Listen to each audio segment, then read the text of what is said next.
today as we are celebrating the World Environmental Day, I'm very privileged to talk on very, important aspect or a thing or on a topic which is to be discussed. It's a right time to discuss. If we'll not discuss today, tomorrow we will be too late to discuss upon.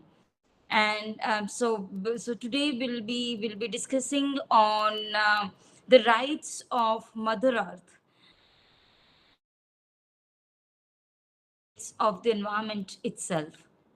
So hope I'm audible to every one of you. Am I?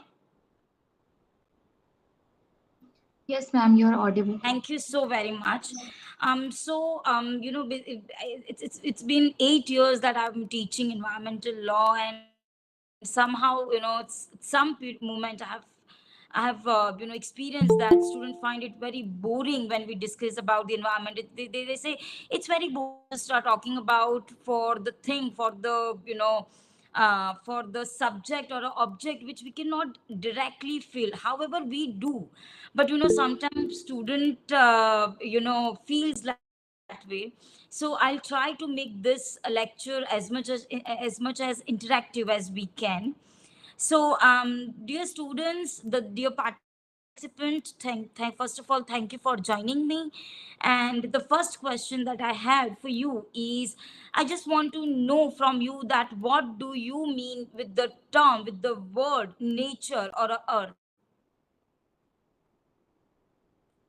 Ultimately, it comprises which elements?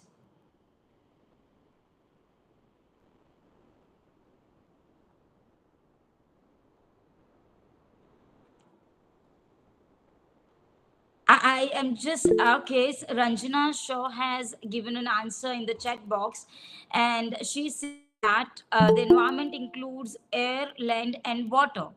Okay, wonderful. Anyone who wishes to add in this? Okay. As I'm sorry if I'm mispronouncing your name. She's saying nature. That is, we talk about biodiversity, and I'm hoping that she's adding not only the land biodiversity, but she's also talking about the marine diversity and other living creatures. Okay, Prasisti is saying that every living is a nature to us. Okay, wonderful. Thank you. Anyone who wishes to add in this?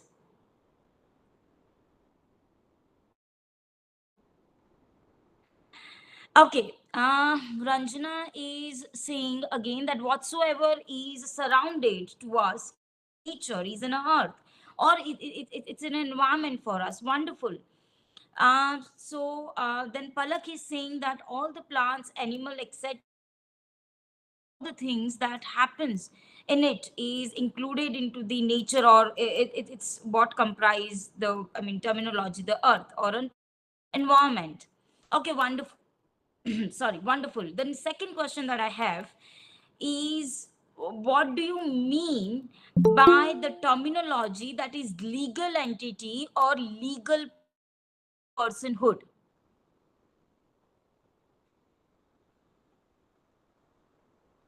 Dear student, what do you mean with the terminology legal personhood or a legal?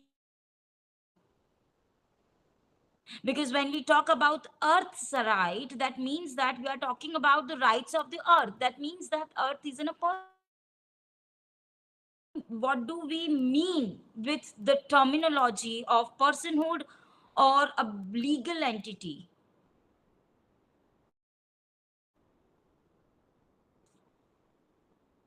Your silly answers are also welcome here, please.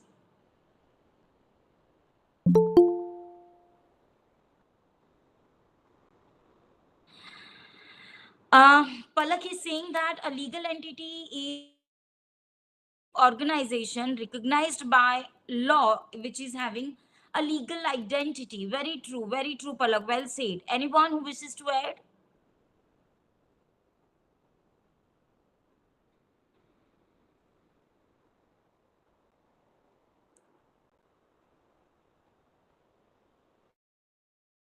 ultimately it is a legal recognition that we are giving entity which are protected by law. Ashutosh is saying this.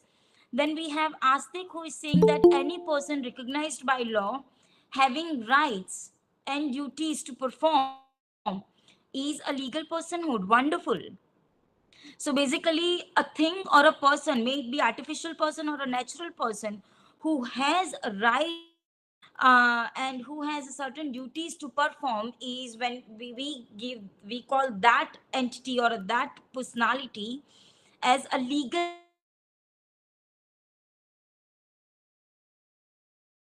And that is where we are discussing today, where we are not only talking about the rights of the nature, as in the rights of nature to be protected for the human, but we are talking about the right of the nature to itself. That is the nature's self right to be protected, is what we are talking about in today's session. That is self right, a myth or a movement. I request the host to please share the PowerPoint presentation. Could you please pin that thing, because I'm unable to see the presentation.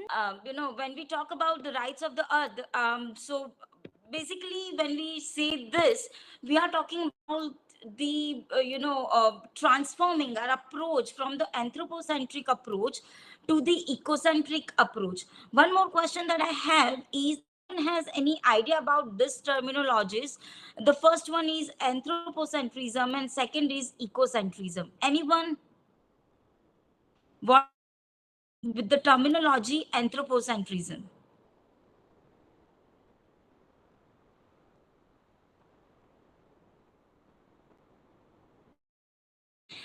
Anyways, so I'll just brief you about these two terminologies, which are very essential to learn whenever we are understanding any topic in the environmental law, and or it may be anything which relates to the environment.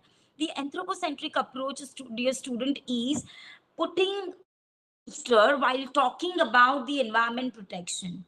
I repeat the line, that putting anthropocentric approach means putting human at the center whenever or while talking about or while discussing any point relates with environmental law. For example, the very first treaty that you might have learnt in the previous lectures of the environment, that if might have you have attended, that the first international treaty which was drafted for the protection of the environment was United Nations Convention on Human Environment, that we commonly known as Stockholm Treaty of 1972, which is the first international treaty. Now, what is the name of that treaty? Is United Nations Convention on Human Environment. Dear student, here the living creature, the human, is kept on center while drafting an international treaty for the protection of the environment. So this, the person or the group of person who follows the theory of anthropocentrism, this is the environment needs to be protected because humans are using it. So they are putting, or they consider human as a subject of the topic and environment as the object of the thing. So that is what is anthropocentric approach. Here when we talk about the earth's legal right, we are transforming the approach of anthropocentrism to the ecocentrism. Now, what is ecocentrism? The ecocentrism approach says environment should be protected, but it shouldn't be protected for the only use which is human are using it. It should be protected because it is the right of the nature to be self protected. Okay, because if we talk about ancient understanding of Bharat is concerned, we always have given an identity, like we have considered Tulsi, Tulsi basil, as a goddess Tulsi. If we talk about the people, in that regards, we always worship them to remember our forefathers in that case. And there are many in the list, and it's not about the culture Hinduism, or it ecocentrism, that is when you are protecting environment for its own sake. And that is where this topic comes into the picture. So basically, when we talk about the Earth's legal right, we are transforming ourselves from the anthropocentric approach and to the ecocentrism approach. And it basically talks about the legal personhood of a nature, that you are giving a legal identity to the nature. And nature means you are considering river as as a legal identity. And when we talk about legal identity, that means that we give them a right to stand before the court, that they can sue someone and they can be sued someone. So here there is a dilemma. Of course, somebody some of you might have the question that, ma'am, when we say that the river has a right to be sued, we would be filing a case on behalf of the on behalf of the river or any sort of nature natural persona. So here, that is the reason that we talk about it is in a movement, and we don't consider this as we are not ready with the legal legislative terminologies or legislative articulation of this thing. But however, this particular movement wants to add to the wonderful legal framework. Some countries do have, like Ecuador, in its constitution, have added to this aspect. But in India, we are still facing and trying to discussing on some of this aspect. And so basically, in this presentation, we will be exploring what exactly we mean with the Earth's right, what is the current status globally, as well as what is the current status in India. Is there any cases that is in which the Indian court has given some of its valuable remarks on this particular thing, and what are the challenges and what could be the future directions for this particular thing. I request yeah. The next is, as we already have discussed, that we are transforming from the anthropocentrism to the ecocentrism approach. So here we don't want environment to only just be a legal object. We want environment to be a legal subject, through which, and through the functional theory of international law, we want environment, should be given a legal identity, where all these rivers, lakes, mountains, glaciers, the national parks, all of this kind entities get the legal identity basically. Please, the next slide. Okay, so when we talk about this thing, and here when I mean when we talk about human environmental rights, we are only focusing that human beings right to be clean, safe and sustainable environment. And when we talk about right of earth, it says that legal recognition of nature as a right bearing entity. That means that, as already been discussed, that it focusing not only on the humans rights to to get the clean environment, but it's talk about the giving a legal recognition. And I just want to discuss one case, because in last year 2024, when the MK Rao of the the environmentalists, and when court says that right to impact adverse impact free fight against the adverse impact of the climate change is a fundamental right. Immediately when court says that right to fight against the adverse impact of the climate change, then how will you establish that is a reason, or is an result of the climate change? Similarly, is what in the case is like when we talk about giving a legal rights to a nature or legal rights to a, for example, a river. So when we talk about rights of nature, it's easy to fight in the in the court. But when we talk about legal personality, it is not only rights that we talk about. It is a combination of both. That is rights as well as the duties. Then what happens when flood is there, and then what duty the river possesses, and what who will give the water to all that. So some of these kind of questions are still into the debate, and once all those gets the answer, of course, we might get a legal framework on this particular topic. When we talk about the human environmental rights, this is what currently we have in article 21. Like we have right to life, that include the environment. As I said in last year, when court says in the MK Ranjit Singh's case, court says that right to fight against the adverse impact of climate change. All sort of this is all this judgment have kept human at the center, and giving a right to fight, because climate change is not only impacting environment we are not talking about the restoration of environment, but we are talking about the victims or the survivors, who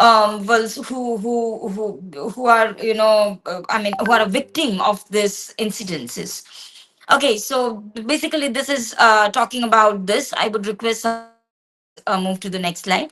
So why we need a new structure, or when we in recognizing the rights of the nature, the first current thing that is there is current environmental laws are not only regulating the harms. Though we have public trust doctrine, though we have a polluters pay principle, or we have principle. And one thing I just want to add here is, we as an Indian or a Bharatiya, we should be very much proud knowing that we are probably a first country who have transformed this environmental jurisprudential aspect, that is the precautionary principle or a polluter's pay principle, into a legislative articulate form, and that is into the National Green Tribunal Act of 2010, section 20 of NGT Act, where it is mentioned that when NGT, as it is in a tribunal, I probably you must be knowing that they are not bound to follow the procedural laws of the country. They are free, only just they have to follow the principle of natural justice. And along with this, NGT has says that whenever a tribunal is adjudicating any matter, along with this, principle of natural justice, they apply the precautionary principle and polluters pay principle for imparting justice. So we are probably the first country in the world who have taken this jurisprudential aspect into the legal laws. So coming back to this thing, that current environmental laws, again, because it may be a EP Act, that is the Environment Protection Act, which is an umbrella act of the entire environment legislation that we have in our country. Majority of them is been always been taken idea from the Stockholm Declaration. Again, as we have discussed, was an anthropocentric approach. So that's what is that's what has happened to Indian laws also, that we are recognizing the rights, and we are only talking about the rights of the victim, and we are talking about the rights, protection of the lakes and rivers, protection of the water bodies and all, but only keeping in mind because the other humans are, or other living creature, let's say, we are not talking about let's say that we have grown up, not from the anthropocentrism to the biocentrism, that we are not only talking about humans, we are talking about the all living creatures of the world. Or somebody says that, ma'am, it is in a biodiversity, so we are indeed talking about water bodies, we are indeed talking about all biodiversity, but all living creatures. We are not here discussing that it is the right of river itself to get protected. It shouldn't be protected for any living creature. It should be protected because itself, the river itself is a living creature. So here we are talking about that. We were discussing why we need this legislation. The next is, may it be US or may it be, India. We lives in, US is constitutional. We are in quasi federal system. So it's always been like, if center has any laws for this, then there might be a problem with the state laws, or there could be any conflict with, I mean, not in that way, but so here we, it takes stronger to X due to federal and state format. Also, there, still, as we see, we understand that we are living into the philosophy or an idea that nature is considered as a property, but maybe a public trust doctrine which says that nature is, state, nature, I mean, state is a protector, not as an owner of this thing, but still we consider nature as a property. Also, communities can defend the nature in the court, but empowering local stewardship and resistance to the harmful project, it's still, as country like India cannot afford to to stop completely the industrialization. That is not possible. And the new, the thing which is essential to halt climate collapse and ecological extinction. And here where we need to talk, we need to have or recognize the rights of the nature. uh, Next slide, please.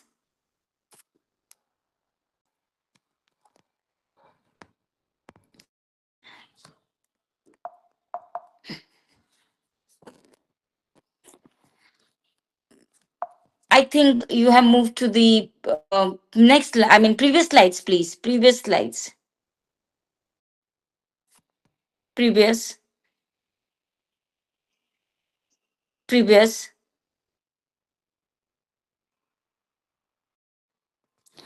Previous. Yes, here we are. So, the basically, when we say Earth's right, is it a myth, or it is already it has become a movement that globally it has been discussed? The answer to this is yes, it is indeed a global movement. Next slide, please. Next.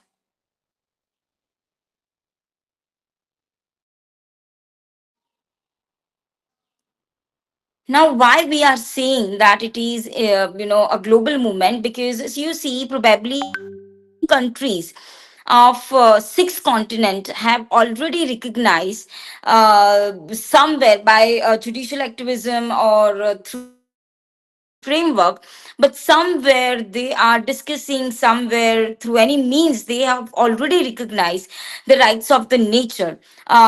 Maybe a country like Ecuador, who probably was the first country who has, taken this as a legislative framework and protected the environment. Maybe USA, Bolivia, India, New Zealand, Panama, Colombia, Bangladesh, Mexico, Uganda, Spain, Chile. So these all are the countries. Like, for example, when we talk about their legislative framework, it is the first country, and in the country's constitution, chapter 7 and article 71 to the 74, they have recognized the right of mother earth and to maintain and generate its cycle. What this, chapter 7 says that it is the right of the mother earth to maintain, generate its cycles, structures, functions, and evolutionary processes. This right was established after the High Court's case that, in the country, which ruled that mining is in a protected region of the Ecuadorian rainforest have violated the rights of the nature. So basically, that the case was filed in the Ecuador, which was talking about, I mean, which was relates with mining activity and the Kikiko, I mean, and that particular mining was into the region of Ecuadorian rainforest. and the matter reached to the court, and the court says that the mining is protected in the region of this rainforest, and which has violated the rights of the nature, and Ecuador's government was ordered to revoke the mining permits granted to the Enami, the country's state mining company, and its Canadian counterpart, the Corner Capital Resources, for the exploratory operations and in a protected Los Corredores area. And it was opinion by the justice in ruling on the case that it is essential to ensure that mining activities do not contribute to the extinction of the species but destroy the natural cycles and interference with the ecosystem. So this is what was the case in the Ecuador. If we talk about a country, US, so probably it is one of the few countries who has initially taken, and probably in 2006 that country has established the nature's right and adopted them into their legal system. And basically in the state of Pennsylvania, and local municipalities in this United States east coast state established the rights of the nature by adopting them into the own local jurisdiction. And in fact, they have borrowed the Tamaquas in eastern part of the country, was the first community to annex the rights of the nature. And since then, more than 40, around, I mean, three dozens of the communities have adopted such laws in that regards. And in probably November 2010, the city of Pittsburgh became the first major municipality in the United States to recognize the rights of the nature. Secondly, I mean, the next country, if we talk about Bolivia, which again of one of the few countries who have adopted in the this concept into the legislative framework. So Bolivia's indigenous people make up the majority of the South American country's population, as we all know. And this respecting the majority of the view that nature is a mother earth. And Bolivia's passed the framework law on the mother earth and integral development to live well on 5th of the, I mean, sorry, 15th of the October 2012. Under the law, Bolivia has accorded the legal personhood right to the nature with a promise to recognize and respect the rights and the knowledge of the indigenous population, to recognize the respect the rights of knowledge of the indigenous populations, believe that nature has the capacity to regenerate the natural system. The law mandates that men must respect the nature by respecting the natural environment and must live in harmony and balance, try to balance with it. I always tell this to whenever I teach into the class the environmental law. I always say that, see, nature do not need us to be to be cured or to get protected. We just have to leave the nature on its own, and nature will restore itself without any of this thing. So and this is what we have, we have experienced during the COVID time. That when there was less traffic, there was less carbon footprints on the individuals side. There was a less pollution. There was the air index has the air quality of air has increased. Good quality of the air is increased, and we have experienced that we don't need to nature don't need us. We just have to leave nature on its own, and it will restore itself beautifully, as it was. Now it's when we talk about the next country, which is, of course, we'll be talking about India, but I'll take a couple of minutes to discuss about New Zealand, which was again first, in one of that countries who have taken this thing. And basically it is an island country, everyone of us know. And it is in part of Pacific Ocean, and it is one of the nation that has pushed the environmental laws in favor of legal personhood and right of nature. In that regards, the legal personhood, the country has given a legal identity to the rivers and the forest, for that matter. And they also have enacted the Advance Act of which was signed in in 2012. The original status of this forest as a national park, and was removed and replaced with the legal personhood in this particular act. And this act even used in Moroi language to reiterate, the forest, and which has, its own, which has its own authority, and which would be having its own life force. So basically, when we talk about legal identity or a legal a business entity in company, that it has its own lifespan, it has a perpetual succession or kind of thing. So basically, in the said act, it also said that forest has its own. I mean, forest it's itself is an authority, and it itself has its own life force, and it is not concerned to the human. It itself is in a legal. I mean, a personality. So this, few example that is you can see on the PPT also, which through which you can understand that it already has become a movement, and it is no more a myth. I would request the host to please move to the next slide.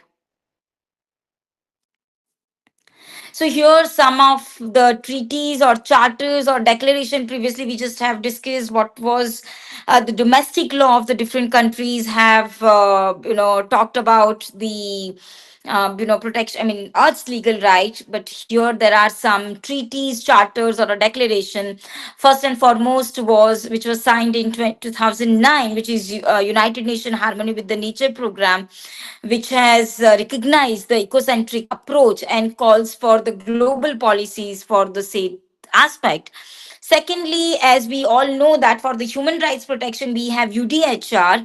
Similarly, for the rights of, I mean, for the protection of the rights of the Mother Earth, we have Universal Declaration of Rights of the Mother Earth, which was adopted in 2010, and which was issued at the World Peace Conference on the climate change, in Bolivia.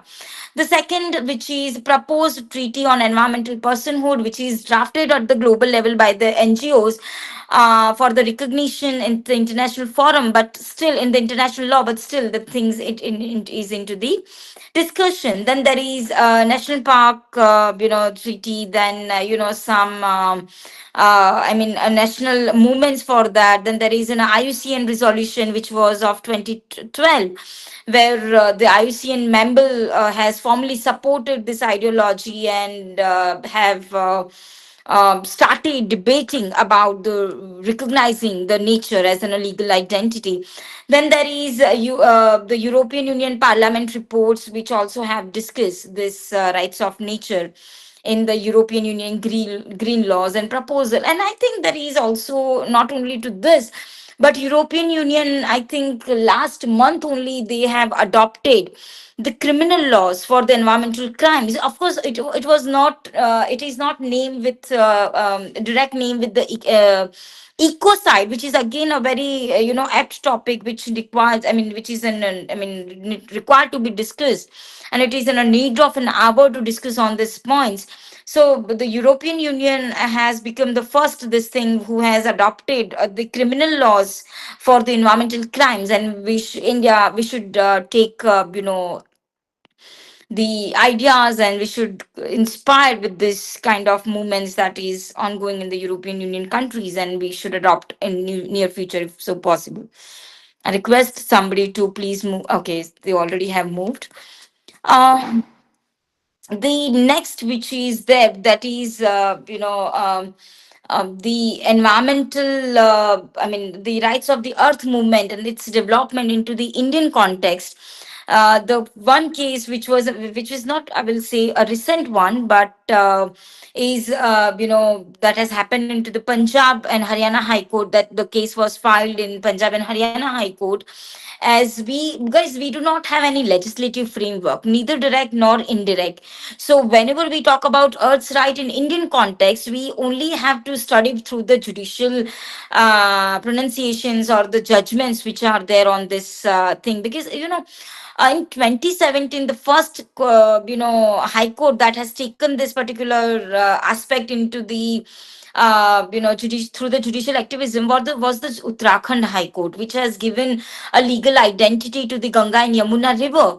But that particular judgment, which came in 2017, was overruled by the Supreme Court in 2019. However, even after overruled, the other high courts of the state are promoting, or are somewhere giving an importance to the concept of giving a legal personhood to the legal, to the nature in India. And so, well, the first case we'll discuss today is a Punjab and Haryana High Court, which was filed in Punjab and Haryana High Court, which was a suo motu basically on motions case and against the Chandigarh administration and others.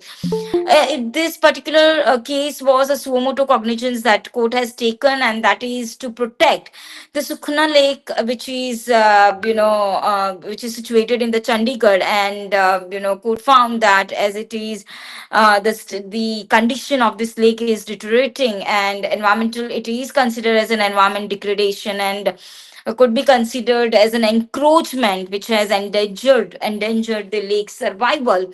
The court has said and declared that the Sukhna Lake, as an illegal person for that matter, and to ensure its protection and conservation, in this matter, and all, it is also given a direction to the in the said case, that it is a duty of every citizen.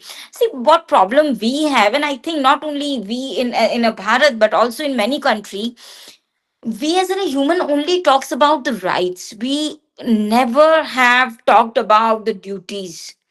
Okay, when we say right to have a healthy environment is Article 21, and it is a fundamental right, we have never spoke about Article 51 AG, or we have not much given it an importance to the Article 51 AG.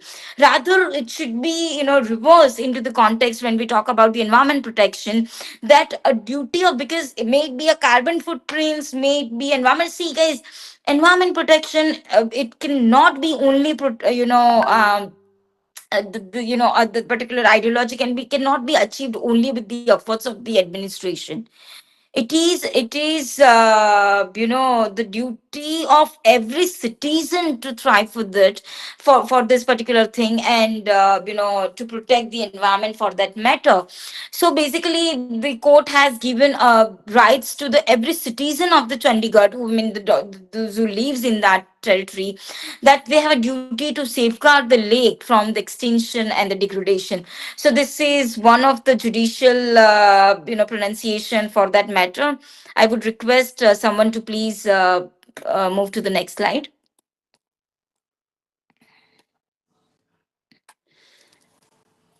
Second is the case, which is, I think, probably the last, case which has talked on Earth's right, and that is in the year 2022, and that the case was filed in the Madras High Court, and that is Ferrier Karupna versus the principal secretary to the government and others.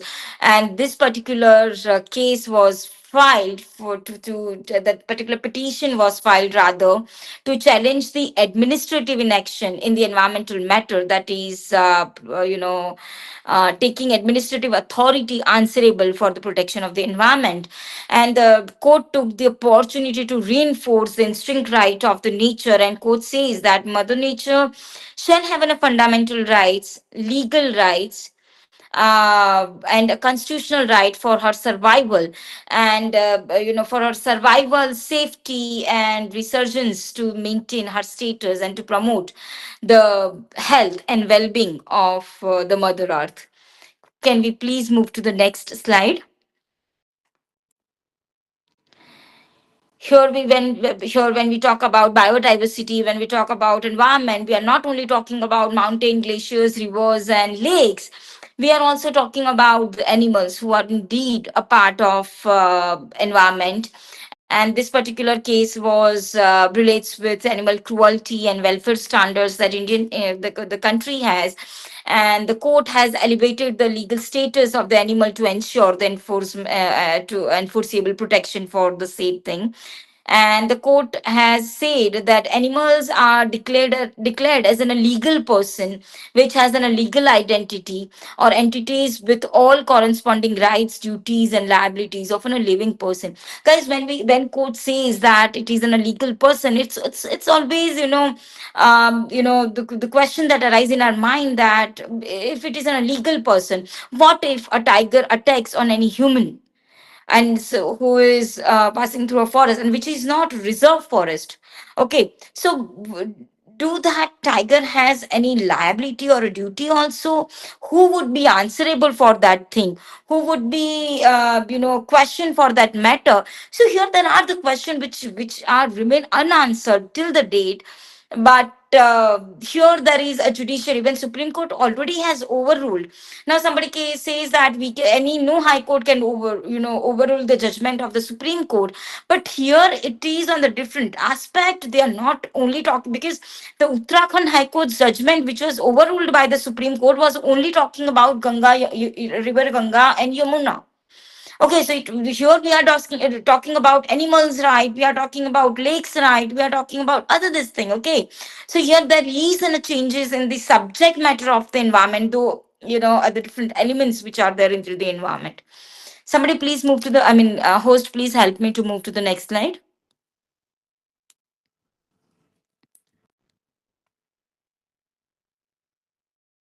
Can, yeah, Uttarakhand. Okay, thank you.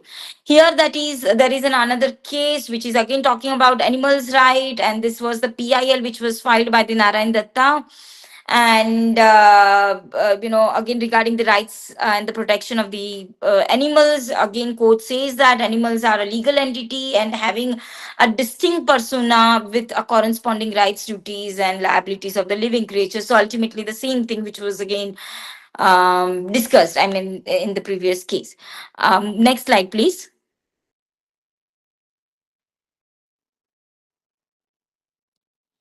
Here is the case that which was filed in 2017 by Mohammed Salim versus State of Uttarakhand in the case, and this was filed in the Uttarakhand High Court, and it's about Gangotri and Yamunotri and glaciers and ecosystem, their rights, and the petition was filed for the poor management of these rivers, and the court extended the legal personhood to the glaciers and other associated ecosystems.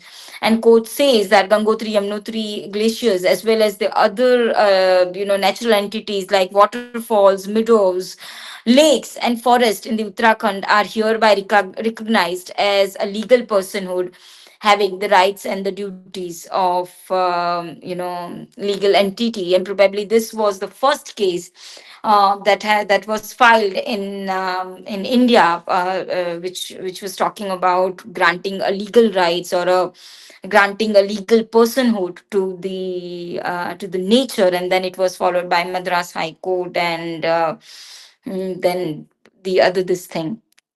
Please move to the next slide. Next slide, please.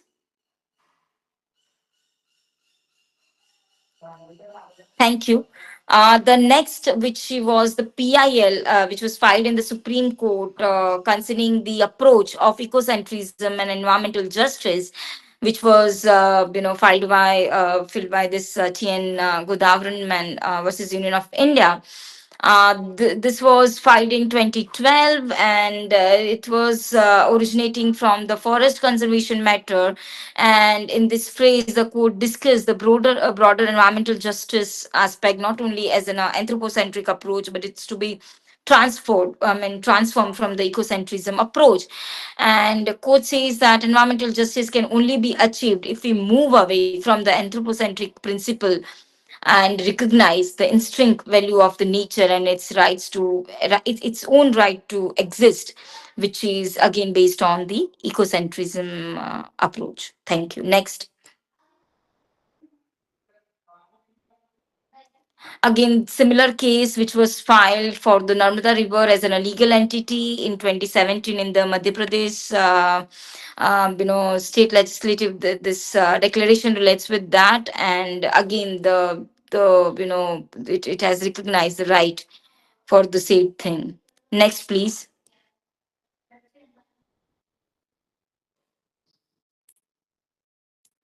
Next, please. Can we move to the ninth point, please?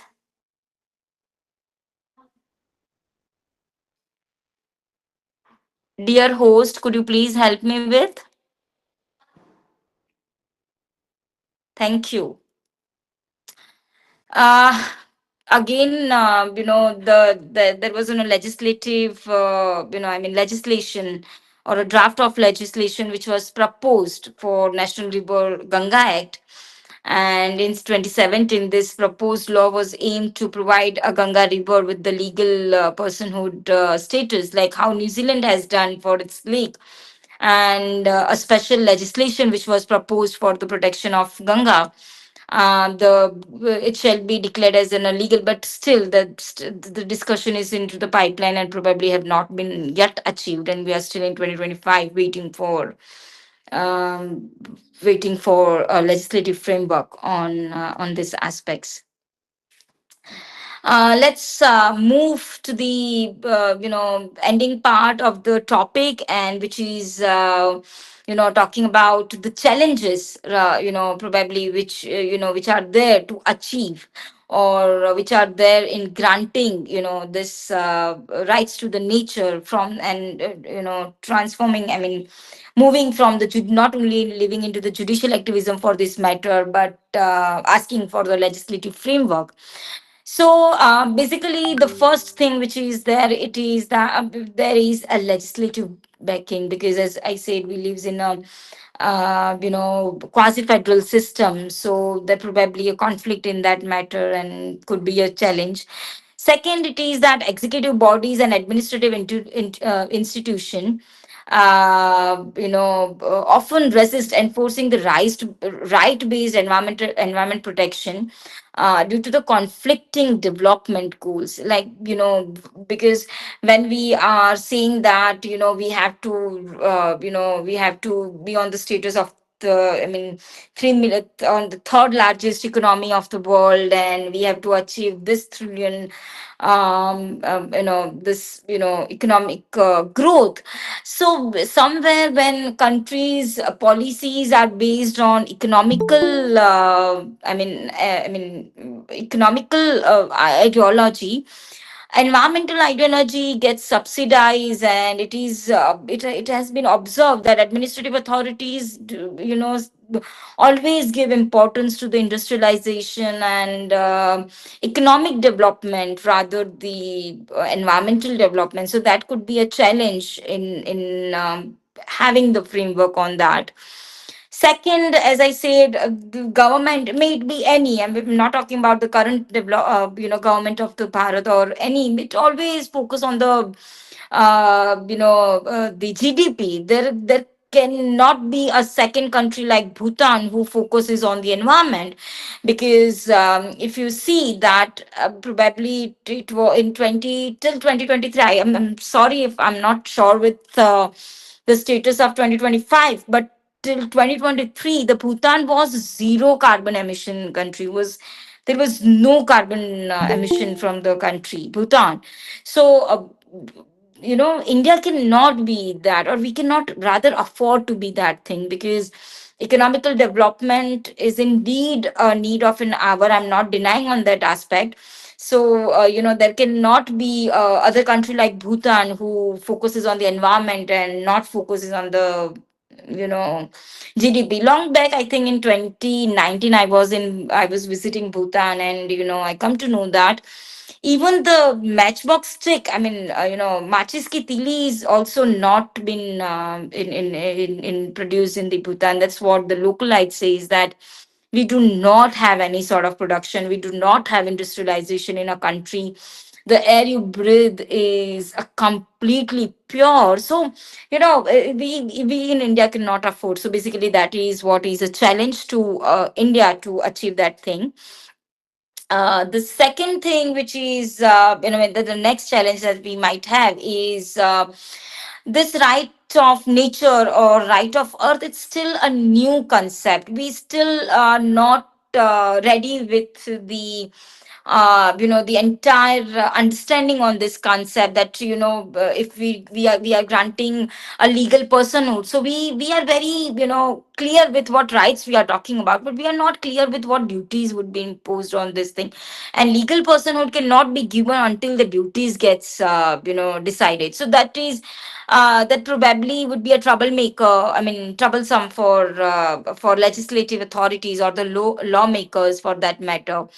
Second, without grassroots demand or a civic pressure or a legislative movement remains weak for that matter. Because I think if you Google for this matter, you will find very few people talking about this topic, and there is not much awareness about this topic, that this kind of concept exists itself is in a question for many. This is what I have come I mean what I have experienced in researching for this thing. Because not only for this lecture, I'm also contributing in the research to the IUCN, as being an project lead of IUCN's WCEL program, and in the mentorship program and other biodiversity, some of the programs where I am a member and the project lead in some of their projects. And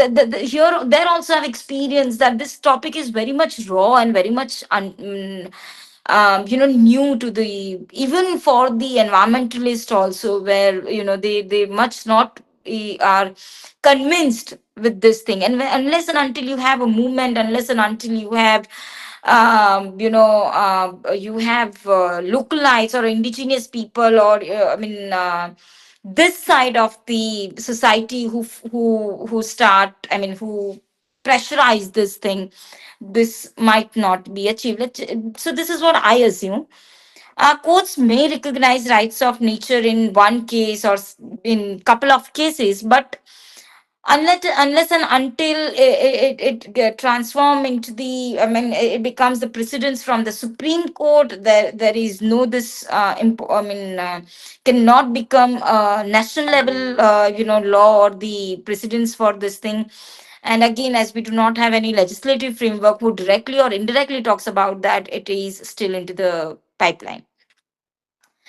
As this need a uniform jurisprudence for this matter, as a state quasi-federal system is there, different high courts of different state, 25 high courts are there in of 29 states that India has. So it's still we are in struggling into to have uniformity in that thing. And though we have universal declaration, like we have Human Rights Act after UDHR, that is Universal Declaration on Human Rights, we are still awaiting the act of a municipal or a domestic act, even after the Universal Declaration on Rights of Mother Earth and so on. And see, somebody please move to the next slide. Please help me to go to the next slide. Thank you.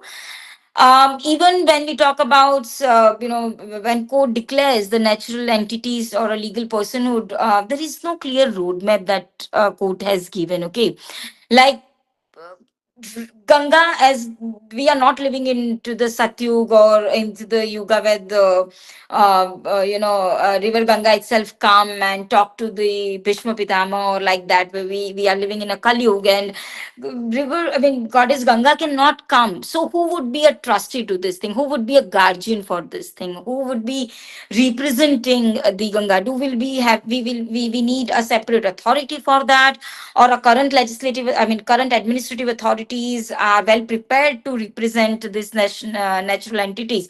And here I'm drawing a line in public trust doctrine and giving a rights to the nature. There is a thin line, because in public trust doctrine also the approach is an anthropocentrism. Here we are talking about the ecocentrism approach. So somewhere we are still struggling with these answers. Second thing is that defining rights, we need a key, I mean, a clear understanding of the key terminologies, the concrete terms on that. then what would be the penalizing, I mean, violation? Would whether we'll be taking this as a criminal offense, or we'll be taking this as a civil offense, where compensation and other this thing would be enough for for this matter. So still we are juggling and struggling with this thing. And financial enforcement and mechanism, as I said, that how, so there is no clear roadmap that is given by the courts, because you may give a grant a rights to the nature, but for legislative framework we need a clear framework. The court also ordered, or can order. We do not follow separation of power in its rigid form. We always have a check and balance in Bharat. But so this clear, unless and until we get the clear roadmap, we cannot achieve this. And yeah, that's it. Can we please move to the next slide? Thank you. The current status as of 2025, India has judicially recognized the rights of nature, particularly from the High Court's ruling, not from the Supreme Court. Even the Supreme Court was having, other opinion for that matter, but lacks informative legislative and constitutional ensurement for that thing. And the movement is growing, indeed growing, but still it's through the judicial activism, ecological ethics and cultural integration, but not with the proper articulation of through the legal codes. um uh, Next slide please. Which is saying a thank you to everyone for peaceful listening, and I'm sorry I've taken 4 minutes extra of yours. And you, thank you for being a wonderful audience. I hope I have not bored you, and I have not you are not regretting being with us.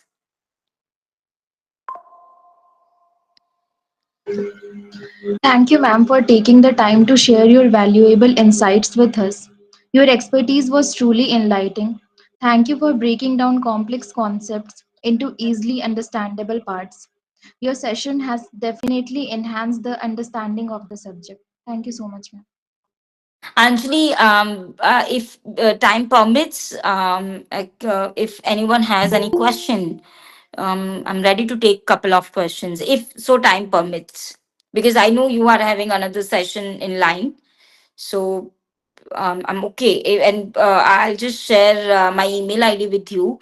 You please share it with the participants, and they can reach directly through the email and can ask any question that they have, not only for this topic, but any topic on environment. I'll be happy to help them.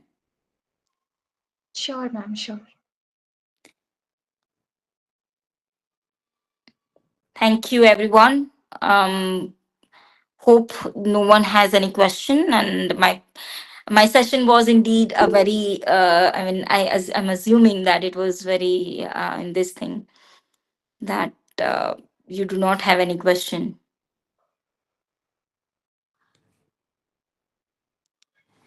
Shall I leave, Anjali? Yes, ma'am. Thank you so very much, dear students, participants, for having me. Thank you.